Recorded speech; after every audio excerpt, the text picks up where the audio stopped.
Passo número 6, otimização.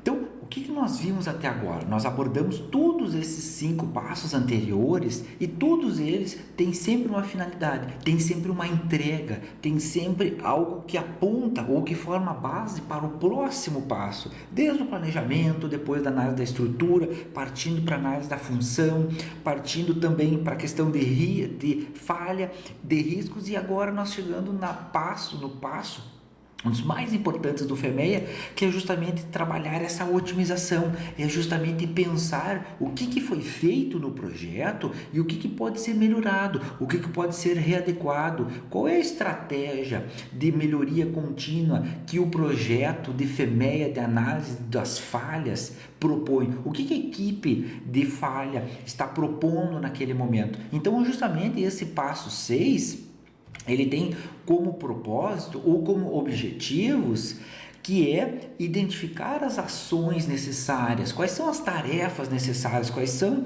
as estratégias que a equipe tem naquele momento para trabalhar, para reduzir os riscos e aumentar a satisfação do cliente, sempre lembrando a questão de satisfação desse cliente, que é a parte de severidade. Quão severo vai ser uma causa, vai ser um modo de falha que o cliente vai receber ao final, ou seja, o seu efeito da falha. Isso é muito importante nesse ponto de otimização desse nosso DFMEA, desse nosso projeto, desse nosso produto. E aí, partindo para um segundo ponto de objetivo, é a chamada atribuir responsabilidades. E o FEMEA é muito claro nisso. Nós precisamos alocar pessoas, nós precisamos colocar tarefas para que aquela entrega seja justamente realizada, que aquela designação seja completamente executada. E aí também ele coloca que esses itens de otimização nós devemos pensar também para a questão de documentação dessas ações tomadas. E por que tem esse item? Por que o FEMEA relaciona essa documentação? Sempre lembrando que as lições aprendidas de projetos anteriores servem como base para controles de prevenção, para a parte de ocorrência. Então, assim como nós fizemos na etapa anterior, aqui esse item de controle de prevenção, ele serve para essa parte de ocorrência, documentadas as lições aprendidas de projetos anteriores. Então, a equipe está utilizando agora, o que nós estamos utilizando agora, eles já serviram muitas vezes de base para outros projetos novos, para projetos semelhantes, relacionados. A equipe precisa ter essa maturidade de projeto, esse entendimento de ter essas ações previamente organizadas. E ele também coloca como um propósito, como um objetivo, a colaboração entre a equipe de FEMEA, a gerência, clientes, fornecedores. Por quê? Porque cada um tem um grau de severidade, cada equipe tem um grau de maturidade em relação ao seu projeto. E muitas vezes, para um cliente, ele solicita um tipo de severidade, para o outro, muitas vezes, a severidade é um pouco diferente. E nós precisamos entender, como equipe de FEMEA, que os nossos projetos, eles não são todos iguais para todos os clientes. Para cada cliente, nós precisamos ter uma estratégia de utilização do nosso FEMEA. Por isso, essa colaboração entre a equipe de FEMEA e os demais. E também, por último objetivo, por último propósito, que ele serve como uma base para o refinamento dos requisitos, tanto do produto e os controles, tanto da parte de prevenção quanto o controle de detecção. Bom, entendido esse objetivo, esse propósito, nós podemos pensar agora o que se chama de ordem para otimização, ou uma ordem, uma estratégia de melhoria contínua. Se nós pegarmos o nosso exemplo que nós estamos trabalhando neste material, que é o motor do levantador do vidro, o sistema de comutação e o porta-escovas, o que nós temos aqui? Nós precisamos pensar sempre lembrando do escopo definido para o nosso projeto. Então, esses 3 elementos, eles fazem parte do escopo de análise, e aí nós precisamos atuar como melhoria contínua, como uma estratégia de otimização nesse ponto do escopo.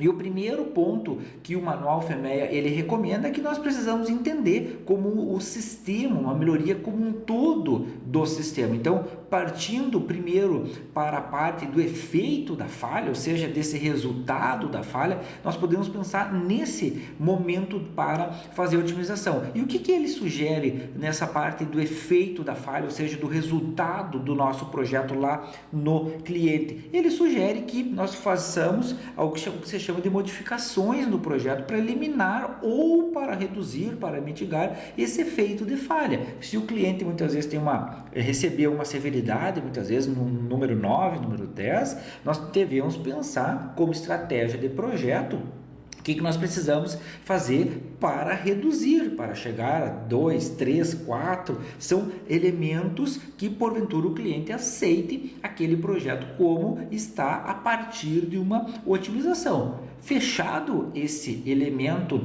de falha ou essa estratégia de resultado de falha, que é o efeito de falha, nós também podemos pensar justamente que, além de modificação do projeto, isso se reflete num ponto de geração de novos conceitos. Então, nós levantamos, por exemplo, informações do QFD, do desdobramento da função qualidade, requisitos de produto e tudo mais. Isso é uma base, isso vai alimentar a parte de conceito, a parte de projeto conceitual. E o que quer dizer isso? Quer dizer que a partir desse ponto nós vamos conseguir modificar o nosso produto, nós vamos conseguir entender muitas vezes que essa severidade num grau muito alto, nós vamos conseguir readequar fazendo modificações, fazendo novas seleções, novas valorações de conceito. E a equipe precisa entender essas valorações, daqui a pouco selecionar uma matriz Gucci ou outras formas ponderadas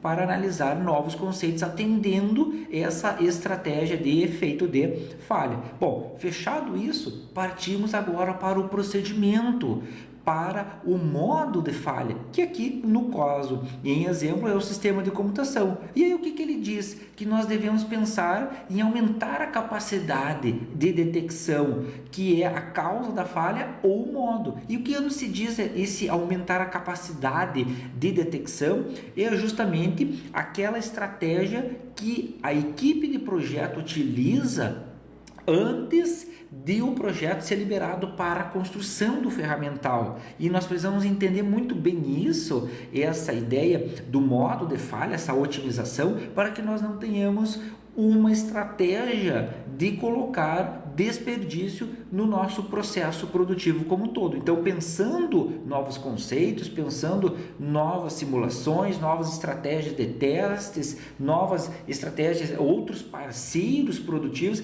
para nós termos essa capacidade de detecção melhorada no nosso projeto. Bom, e fechado esse modo de falha, esse procedimento de falha, essa metodologia que a falha ocorreu, nós precisamos pensar o terceiro ponto, que é a causa, ou seja, que é a origem da falha. E aí onde que nós vamos pensar? No porta-escovas. E o que nós podemos aqui colocar, o que o manual nos impõe como uma análise? Ele coloca que devem ser feitas chamadas modificações no projeto para reduzir a ocorrência. E essas modificações no projeto, elas são oriundas aí de um levantamento de informações, que é o caso, por exemplo, de controle de prevenção. Então, quais são as informações, as lições aprendidas que a equipe de projeto tem, por exemplo, de outras equipes, de outros tipos de projetos já desenvolvidos, muitas vezes fez um benchmarking com outras empresas, com outros concorrentes. O que ela obteve? Quais foram os resultados que ela avaliou dessas pessoas jurídicas para ter esse desdobramento, para ter essa visualização? Então, aqui se tem esse elemento, essa causa de falha no porta-escovas na parte de redução da ocorrência por meio de controle de prevenção. Então, muito bem, chegamos agora na tabela. Sempre lembrando aqui que cada passo tem um preenchimento de uma tabela. Então, nesse passo 6, na parte de otimização também nós vamos ter esse preenchimento. E o que o manual sugere para nós? Primeiro que nós precisamos conhecer o que ele quer dizer bloco por bloco ou coluna por coluna da otimização do DFMEA. E nesse passo 6 ele coloca alguns pontos para nós. Por exemplo, o primeiro deles é a chamada ação de prevenção. Quais são as estratégias, os meios, as técnicas, as ferramentas que a equipe vai colocar para fazer uma redução da ocorrência? Então nós precisamos descrever, nós precisamos colocar nesse ponto quais são elas, o que a equipe pensa. Por isso que você tem uma equipe multidisciplinar, por isso que você tem uma equipe que tem um facilitador para trabalhar essas divergências e apontar para convergências de preenchimento dessa nossa tabela. Então, nesse exemplo específico, a equipe não colocou nenhum. Então, o que acontece aqui? Como um exemplo, isso é muito importante. Se a equipe não colocar nenhuma ação de prevenção, nós não vamos ter uma estratégia, mas a ocorrência vai continuar a mesma. Se a equipe não fez nada, ela não pode ter um resultado diferente, ela pode inclusive ter um resultado pior. Então, anteriormente era uma ocorrência com o nível quantitativo número 2 e vai continuar sendo número 2. Por quê? Porque a equipe não tomou nenhuma ação. A equipe, muitas vezes, não é necessariamente que a equipe não quis fazer alguma readequação na parte de projeto. Muitas vezes é uma estratégia empresarial que não faz essa melhoria, que não procura essa melhoria. Por quê? Porque ela já está atendendo os requisitos previamente estabelecidos pelo cliente. Sempre lembrando aqui que o FMEA, ele analisa essa parte de riscos. Então, nós precisamos entender o contexto do nosso projeto, nós precisamos entender a estratégia como um todo.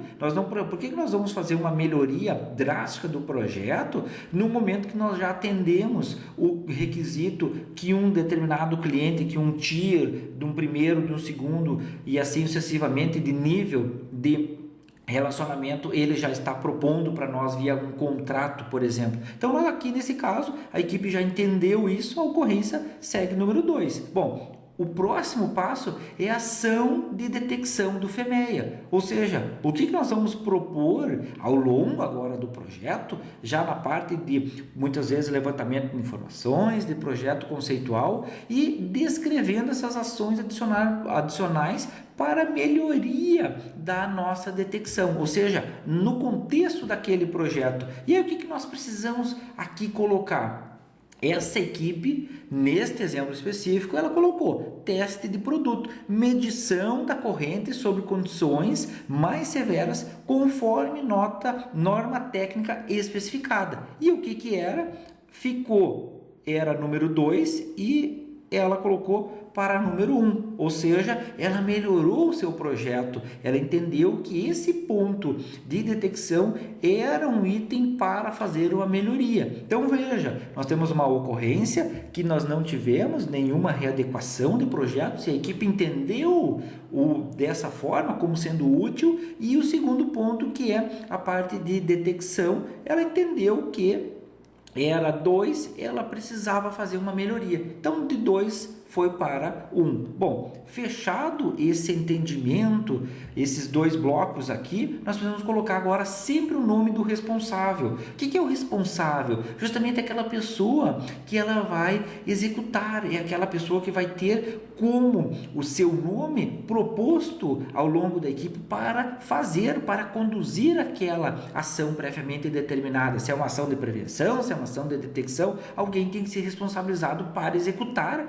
aquela prévia ação determinada. Então, o que se tem é uma sugestão de matriz que pode ser utilizado para estratégia de responsabilidade, e a matriz RACE, que ela estrutura 4 itens: o R de responsável, o A da pessoa que é o aprovador, o C que é a pessoa que deve ser consultada para um eventual ponto de análise, e o I que é aquela pessoa que deve ser informada pelo andamento do projeto e tudo mais. Então, essa é a estrutura da matriz RACE. Bom, fechado esse momento, agora nós vamos partir para a data planejada para finalização. Ou seja, nós precisamos descrever qual é a data de finalização dessas ações que porventura foram elencadas. O próximo ponto é descrever o tipo de situação, ou seja, como que essa ação está hoje, ou seja, a situação dessa nossa tarefa, do andamento dessa nossa tarefa. E aí o manual ele coloca alguns exemplos aqui para nós. O primeiro deles é a chamada situação de ação aberta, ou seja, ela está em andamento. O segundo é uma decisão pendente, ou seja, precisa alguém, algum aprovador fazer uma decisão. Se o projeto pode continuar, deve ser congelado, deve ser modificado, deve ser cancelado, alguma ação precisa ser feita. O terceiro ponto é a implementação, ou seja, o implementa essa ação previamente definida pela equipe de projeto. O próximo é aquela ação que ela está concluída, ou seja, o status dela naquele momento, ele está concluído, foi respondido todos os itens previamente estabelecidos para o projeto. E também tem aquela parte da situação da ação que não foi implementada, ou seja, a equipe entendeu por bem que aquilo não era um momento técnico ou um momento econômico ou algum tipo de viabilidade analisada no contexto daquela ação. E aí foi não implementada. Bom, fechado esse ponto, nós podemos agora pensar para ação tomada com apontamento de evidências. E o que quer dizer esse apontamento de evidências? Ele quer dizer que nós precisamos entender essa evidência como um relatório, como muitas vezes uma análise de um teste de fadiga, com um ensaio de tração, com um teste de campo, com um teste de laboratório, uma planilha e um desenho na parte de simulação numérica. O que foi feito? Qual é a evidência técnica que a equipe tem para entregar, dizendo que tem a situação daquela ação está relatada, está reportada no contexto do projeto. Aqui no caso, no nosso exemplo, não foi informada essa ação. Nós poderíamos colocar aqui, relatório de projeto, na parte de simulação numérica do componente X, foi realizado por meio de o nome da pessoa responsável, utilizando o software tal. Então nós podemos colocar nesse formato. Isso é uma descrição dessa evidência que foi aqui organizada. Fechado essa parte, nós vamos para a data de finalização, ou seja, qual é a data que aquela ação de prevenção, aquela ação de detecção, aquela tarefa foi finalizada. Então, a ação de finalização, ou seja, de tanto de prevenção quanto de detecção, ela foi acabada. O próximo ponto aqui é a nossa severidade, ou seja, a nossa severidade era número 6, ela continuou número 6, então a equipe entendeu por manter, é uma severidade que ela não é tão prejudicial, dependendo do tipo de projeto, nesse caso era aceito esse número, e então a equipe manteve essa estratégia de severidade. E aí o que nós temos também?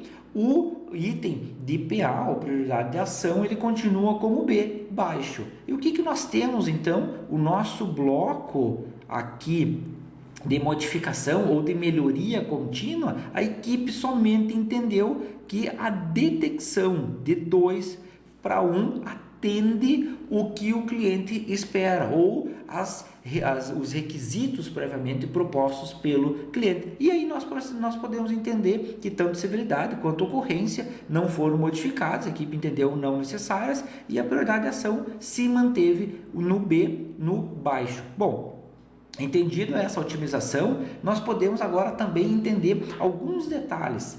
O manual ele recomenda, no caso de nós obtermos, por exemplo, uma severidade alta nos modelos quantitativos 9 ou 10, ele recomenda pelo menos 2 ações. A primeira delas, que aqui justamente vem a utilização do FEMEA suplementar, que é o FEMEA MRS, que é o FEMEA de monitoramento e resposta do sistema, que é utilizado no caso de severidades 9 e 10. Então o FEMEA ele diz, olha, no caso da equipe entender como a severidade ser 9 ou 10, vocês precisam, equipe de projeto, utilizar o monitoramento e resposta do sistema, justamente a fim de verificar se a causa de falha ou o modo de falha são detectados pelo sistema. E quais são as detecções aqui? O controle de prevenção, que é na parte de ocorrência,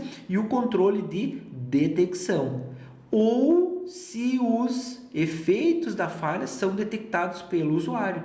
Então, o que acontece? O que é efeitos da falha detectado pelo usuário? Muitas vezes reclamações, o usuário fez os seus testes, as suas medições, muitas vezes recebeu o tipo de material, o tipo de produto, fez os testes necessários para receber aquela mercadoria que ele fez o pedido, realiza os testes, não está de acordo, então o que acontece? A severidade não fechou no solicitado, então aquele produto retorna, aquele equipamento, aquele projeto retorna no seu parceiro cliente. Então, esse é o nosso ponto de FMEA suplementar, de monitoramento e resposta do sistema.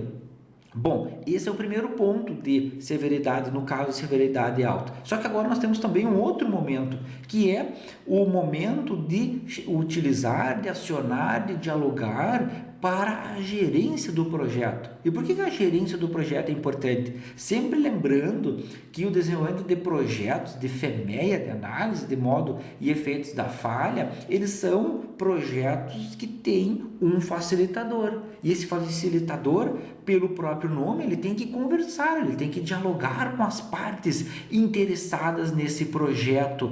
E essas partes interessadas, uma delas é a gerência desse projeto FMEA. E quando se fala com essa gerência do FMEA, nesses casos de severidade, 9 e 10, e ela tem uma questão de colocar quaisquer ações recomendadas pela equipe, ou seja, muitas vezes não só a severidade 9 e 10, mas muitas vezes a equipe tem uma certa dúvida e a equipe muitas vezes não quer tomar uma decisão tão, muitas vezes difícil ou de um nível que ela possa ser responsabilizada por aquele projeto, então ela vai fazer uma chamada estrutura de cadeia de ajuda, muito utilizada nas técnicas do Lean Manufacturing, seria a Help Chain, a cadeia de ajuda, para dialogar, para ver o que é possível de fazer nessa estratégia de projeto. Então nós precisamos entender muito bem, severidade alta, nível 9 e 10, quantitativo, nós precisamos pensar em acionamento do FMEA suplementar, o MRS, de monitoramento e resposta do sistema, ou a utilização de diálogo com a gerência daquele FMEA em específico. E aqui nós finalizamos esse item do passo 6 de otimização.